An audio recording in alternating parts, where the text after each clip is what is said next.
What is going on, guys? Today in this video I'm going to be doing an unboxing of the Fujifilm X100V, and I'm going to be going over some of the specifications with you coming up after this.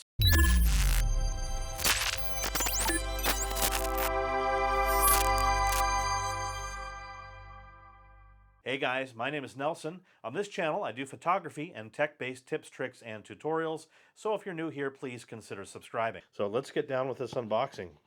So we got some paperwork in here, just the standard fare, warranty cards. Breaking into the box a little farther. Got a Fujifilm camera strap. And here's the bad boy right here. Oh my gosh, it feels so nice in the hands.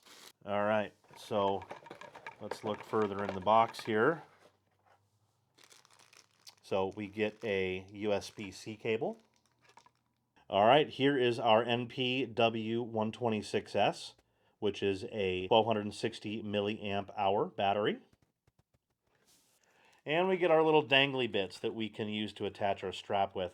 Interesting thing, all of the Sony cameras I've ever purchased had these pre-installed, and I absolutely hate these little things. They jingle jangle. I know that they serve a purpose, but I just can't stand them. And I'm glad that Fuji has given us the option to put those on ourselves versus having to take them off, which is an absolute pain in the rear. So that's it for inside the box.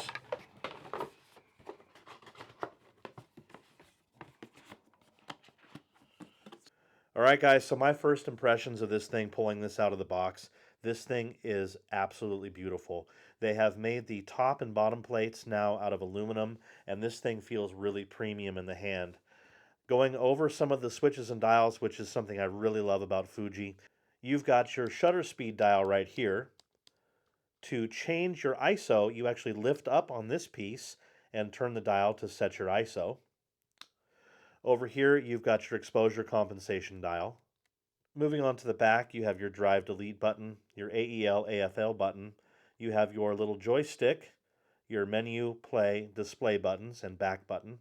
Now, they have removed the D-pad that once lived right here to make your thumb more comfortable when sitting across here. A lot of people are going to dislike the exclusion of that D-pad. However, in playing with this little joystick, it actually feels pretty good. Now, on the front of the camera, you have your fixed 23mm f2 lens, and this is how you change the aperture manually, and it goes from f2 to f16. And if you take it past f16, you can click over to automatic, which is super cool. Moving over to the side, you have your focus selector that goes between single, continuous, and manual focus. On the front of the camera, you have another dial here, which is assignable. And then this little toggle switch here, when you have your eye up to the viewfinder, switches between the optical viewfinder and the electronic viewfinder, which is super sweet. And of course, there's a proximity sensor here that when you bring your eye up to the viewfinder, it disables the main LCD screen. Over here on the side, you have your diopter control. And then, of course, one awesome feature about this camera that no other X100 has had in the series is this flip screen, and gives you varying angles. And I know I'm going to really appreciate that when I'm shooting some subjects on the ground. I know that in my later years, my knees are not the same as what they once were, and I'm really going to enjoy that feature. Of course, on top here, you have your hot shoe for putting on external flashes. And moving into the menus, you know, coming from the Sony world, the Sony system is just really complex. I really appreciate the simplicity of the Fuji system. So another thing we have here is this is an all-new 23mm lens on this camera. And if you've come from one of the older X100s, you will know that the lens was not the sharpest wide open, especially at its minimum focus distance. They have improved this lens, and it is now tack sharp, or nearly tack sharp, wide open at its closest distance. Of course, stopped down, it's just going to get sharper and sharper. This is a fully weather sealed camera with one caveat. In order to make it fully weather sealed, you have to put an adapter ring on here and attach a filter that completes the weather sealing on this camera. In this box is the adapter ring with the lens hood. I bought it as a pair. And in this box, it looks like we get a little pouch.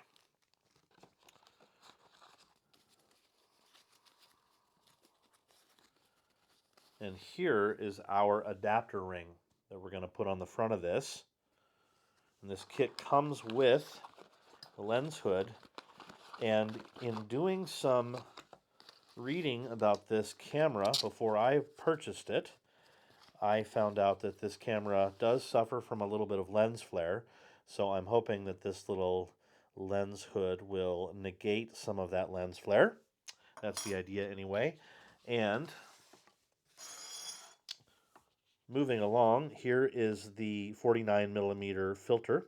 And after we install the adapter ring,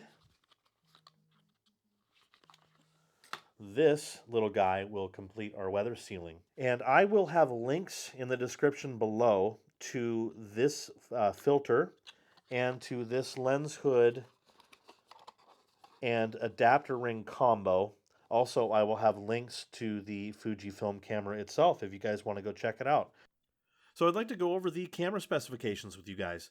So the X100V has a 26.1 megapixel APS-C X-Trans sensor, which is the same awesome sensor that we find on the X-T3 and comes with a maximum resolution of 6240 by 4160.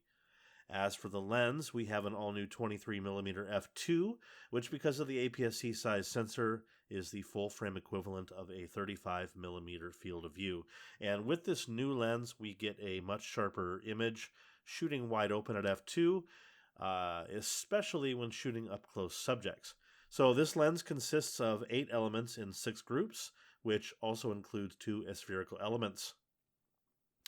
We have an aperture range of between f2 and f16, and the lens does include a 4-stop ND filter, which can be turned off or on at the flick of a switch. The lens can focus as closely as 3.94 inches all the way to infinity. Sadly, the camera does not offer any sort of image stabilization. Moving on, we have an ISO range of between 160 and 12,800, and extended ISO of 80 to 51,200. Now, despite this camera having a fixed focal length of 24 millimeters, Fuji does offer a quote-unquote digital teleconverter, which can digitally zoom either to 50 or to 70 millimeters, but this teleconverter is only available when shooting in JPEG. The exposure compensation on this camera goes from -5 EV to +5 EV and can be adjusted in 1/3 of a stop increments. When using the mechanical shutter, the shutter speed goes from 4 seconds to 1/4000th of a second in P mode, 30 seconds to 1/4000th of a second in A mode, and 15 minutes to 1/4000th of a second in SM mode. Also, when using bulb mode, you can go all the way up to 60 minutes. When using the electronic shutter, the shutter speed range goes from 4 seconds to 1/32,000th of a second in P mode, 30 seconds to 1/32,000th of a second in A mode, and 15 minutes to 1/32,000th of a second in SM mode. In terms of continuous shooting, the X100V can shoot up to 11 frames per second, which will yield about 38 frames in JPEG mode and 17 frames in RAW mode before filling that buffer up. Moving on, the camera is using an intelligent hybrid autofocus system, which combines 425 phase detection points with a contrast detection system. The main liquid crystal display boasts a 3-inch 1.62 million dot tilting touchscreen.